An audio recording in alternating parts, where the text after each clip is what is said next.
వీటిని దానం చెయ్యాలి. అది కూడా సస్వర్ణము, స్వర్ణముతో పాటు ఎంతో కొంత బంగారం దానం చేయండి.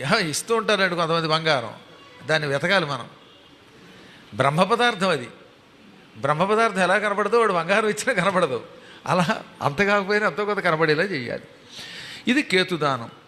దీనివల్ల ఇంకా సమస్త గ్రహములు సంతోషపడిపోతాయట.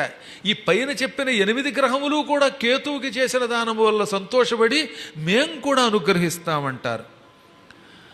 అప్పుడు ఆయన్ని ఏమని ప్రార్థించాలట చెప్పండి. ప్రదద్యాతాం ధనం పుత్రాన్ సుఖం సౌభాగ్యమేవ చ ఆకృష్ణేతి రవేర్మంత్ర ఇమం దేవాః తథా విధోః అగ్నిర్మూర్ధేతి భౌమస్య మంత్రో జప్యేః హరే తథా.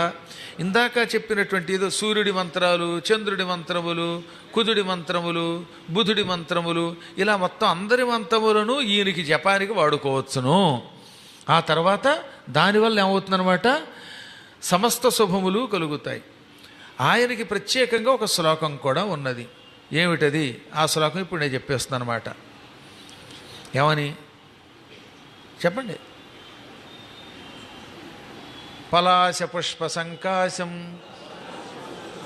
తారకాగ్రహమస్తకం రౌద్రం రౌద్రాత్మకం ఘోరం తం కేతుం ప్రణమామ్యహం.